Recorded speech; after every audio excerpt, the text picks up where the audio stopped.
میرے عزیز دوستو، اگر ہم کیا مکہ میں واقعی ہی ایسا مورتی تھی یا بت خانہ رکھے ہوئے تھے،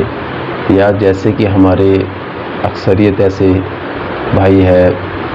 جو یوں کہتے ہیں، ہندو بھائی، جو کہ مکہ مکرمہ جو مکہ ہے اس میں شیولنگ جو ہے وہ رکھا ہوا تھا، یا شیو بھگوان جو ہے ان کی آرادھنا کی جاتی تھی، ان کی پوجا کی جاتی تھی، اور ان کا جو ہے وہاں پہ شیولنگ جس کو یہ مانتے ہیں، جس کی پوجا کرتے ہیں، وہ رکھا ہوا تھا۔ تو کیا یہ حقیقت میں ایسا تھا، یا ایک ہی من گھڑت باتیں کسی نے کہہ دی، یا لوگ ان چیزوں کے بارے میں جو ہے وہ بلیو کرنے لگ گئے؟ تو آج ہم اس راز سے، یہ جو سوچ ہے، یہ جو تھیوری ہے، اس میں سے پردہ ہٹائیں گے۔ تو سب سے پہلے بات جو ہم کریں گے وہ یہ ہے کہ دیکھیے، اگر ہم اسلامک ہسٹری میں جاتے ہیں، اگر ہم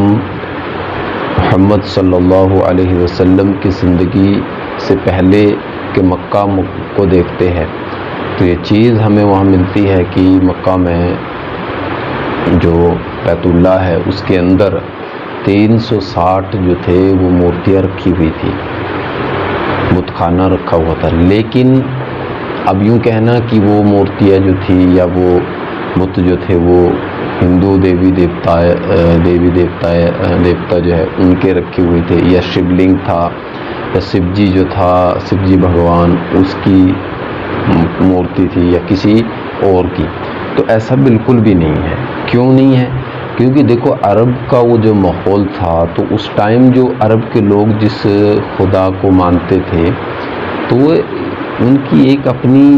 پرمپرا تھی، ان کا ایک اپنا ایک کلچر تھا، تو کلچر کے لحاظ پر جو تھا وہ عبادت کرتے تھے۔ جیسے مثال کے طور پر اب اس وقت عرب کے لوگ ایک کے پاس جاتے، جیسے بارش کا دینے والا ان کے لحاظ سے کوئی اور تھا، اور سورج دھوپ دینے والا کوئی اور تھا، اور سردی گرمی کو دن، تو اس طرح سے الگ الگ مورتیاں وہاں بنی ہوئی تھی۔ تو یہ چیز بالکل روایات میں ملتی ہے کہ 360 بت جو تھے وہ مکہ مکرمہ میں بیت اللہ کے اندر رکھے ہوئے تھے۔ لیکن یوں کہنا کہ اس کے اندر شیولنگ ہے یا تھا، یا اس دور میں بھی تھا، یا ابھی بھی ہے، تو ایسا کچھ بھی نہیں ہے۔ ہاں، اب کیا ہے،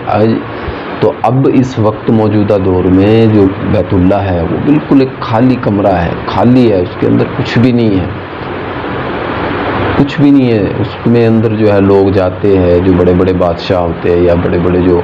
VIPs لوگ ہوتے ہیں، وہ اس کے اندر جاتے ہیں، وہاں جا کر نفل پڑھتے ہیں، 2 نماز پڑھتے ہیں، اور وہاں سے وہ واپس آ جاتے ہیں۔ لیکن یوں کہنا کہ اس کے اندر ابھی بھی اس طرح کی باتیں ہیں، یا کوئی پتھر رکھا ہوا ہے، یا کوئی ایسی بات ہے، تو ایسا کچھ بھی نہیں ہے۔ اس کے اندر کچھ نہیں، خالی پورا کا پورا وہ خالی ہے۔ تو اللہ تعالیٰ نے جب آپ صلی اللہ علیہ وسلم کو دنیا میں بھیجا اور نبوت کا اعلان ہوا، تو جو بھی اس وقت بت خانے تھے، جو بت بنے ہوئے تھے، تو سب بت خانوں کو اللہ کے نبی نے جو ہے وہ گرا دیا، وہ توڑ دیا۔ کیوں توڑا؟ تو دیکھیے، اسلام کی جو مانیتا ہے، اسلام جو کہتا ہے، اسلام کی جو تھیوری ہے، تو اسلام صرف ایک ایشور کو ماننے کا حکم دیتا ہے، ایک ایشور کی عبادت کرنے کا حکم دیتا ہے۔ اگر ہم قرآن کو پڑھیں تو قرآن کریم میں اللہ تعالیٰ فرماتا ہے کہ تمہارا رب ایک ہے، یعنی اس کا دوسرا کوئی شریک نہیں ہے، کوئی اس کا جیسا نہیں ہے، وہ صرف اکیلا ہے، تن و تنہا ہے، لا الہ الا اللہ، کہ لا کوئی نہیں ہے سوائے اس اللہ کے۔ تو اسلام کے اکارڈنگ اس ایشور کی صرف ایک ہے، اس کے علاوہ کوئی نہیں، وہی سب سے بڑا ہے، اور اسی ہی نے ساری چیزوں کو، ساری جو کائنات میں وجود میں آئی ہے، ان سب کو بنایا ہے۔ تو جتنے بھی اس طرح کے معاملات تھے، جیسے بت خانے بنے ہوئے تھے یا بت تھے اس وقت، اس دور میں، تو ان سب کو جب اسلام جو ہے وہ غالب آ گیا، تو ہر چیزوں کو اسلام نے ختم کر دیا۔ ابھی کیوں ختم کر دیا؟ دیکھو، ایشور جو ہے وہ ایک نراکار ہے، کہ اس جیسا کوئی ہو نہیں سکتا۔ نہ اس جیسا کوئی دکھ سکتا ہے، نہ اس جیسا کوئی ہو سکتا ہے، نہ اس کو کوئی بنا سکتا ہے۔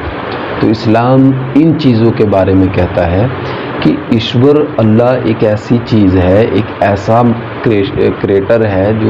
جس کو ہم بنا نہیں سکتے، جس کو ہم آنکھیں تصور نہیں کر سکتی، وہ کس طرح کا ہے، کیسا ہے یا کہاں ہے۔ تو ہمارے ذہن میں جو سوالات آتے ہیں کہ وہ کہاں ہے، تو اس کا جواب خود قرآن کریم میں اللہ تعالیٰ دیتا ہے، میں تیری شاہرگ سے زیادہ قریب ہوں۔ کیسا دکھتا ہے؟ تو یہ ہمیں یہ نہیں بولا گیا کہ تم اس کے بارے میں سوچو، تو ہمیں کیا بولا گیا کہ اگر تم خدا کا تصور کرنا چاہتے ہو تو اس کی بنائی ہوئی چیزوں کو دیکھو۔ اتنے اتنے بڑے اس نے پہاڑ بنائے، آسمان و زمین بنائی، مختلف مخلوقات بنائی، الگ الگ طرح کے انسان بنائے، ماں باپ بھائی بیٹے، دیکھو الگ الگ شکلوں کے انسان دنیا میں وجود میں آ گئے۔ تو وہ کہتا ہے کہ میری بنائی ہوئی چیزوں کو دیکھو، مجھے نہ دیکھو، میرے بارے میں نہ سوچو، میں تو تمہاری سوچ سے بھی پرے ہوں، کہ ہم سوچ نہیں سکتے وہ کیسا ہے، کہ وہ ہم جیسا ہے، اس کا ہاتھ ہے، پاؤں ہے۔ یہ چیزیں ٹاپک یہ نہیں ہے، اصل میں کیا ہے، ہمیں اس کی قدرت سے اس کو پہچاننا ہے کہ بنانے والے نے جو چیزیں بنائی ہیں، جو بنائی ہوئی چیزیں اس طرح کی، تو وہ خود کیسا ہوگا، تو ہمیں یہ چیزیں دیکھنی ہے۔ تو اسی طرح جب دنیا میں لوگ جو تھے، جیسے انسانیت جو تھی ایک الگ راستے پہ چلتی تھی اور دوسروں کو اپنا معبود بنا لیتی، جیسے ایشور کو چھوڑ کر اوروں کو کی پوجا کرنے لگ جاتے یا پورے اوروں کو عبادت کرنے لگ جاتے، تو ایشور اپنے نیک بندوں کو بھیجتا تھا، اپنے نیک نبیوں کو رسول بنا کر بھیجا، پیغمبروں کو بھیجا، اور اس لیے بھیجتا تھا کہ میری بنائی ہوئی جو مخلوق ہے وہ صحیح راستے پر آ جائے اور ایسے راستے پہ چلے جو کہ سیدھا ہو، صحیح ہو، اور اس میں ہی تمہاری جو ہے بھلائی ہے۔ تو ہمیں بھی یہ سوچنا چاہیے کہ ہم جس ٹریک پر چلے ہوئے یا ہم جس راستے پہ چلے ہوئے، کیا وہ راستہ صحیح ہے، کیا وہ راستہ اہدنا الصراط المستقیم کا ہے۔ تو رہی یہ بات کہ مکہ میں بیت اللہ کے اندر جو بت خانے رکھے ہوئے تھے، تو بالکل ایسا تھا۔ اسلامک ہسٹری اگر ہم اٹھا کے دیکھو تو 360 بتوں کا ذکر ملتا ہے، 360 بت رکھے ہوئے تھے۔ لیکن اب یوں کہنا کہ بھئی وہ ہندو دیوی دیوتاؤں کے رکھے ہوئے تھے، ان کو توڑا گیا، پھر شیو جی کی وہاں پوجا کی جاتی تھی تو اس کے شیولنگ وہاں پر تھا یا ابھی ہے، تو اس طرح کا کچھ بھی نہیں ہے، نہ اس دور میں ہمیں ملتا ہے۔ یہ صرف کیا ہے، من گھڑت اپنی طرف سے بنائی ہوئی باتیں اور کچھ بھی نہیں ہے۔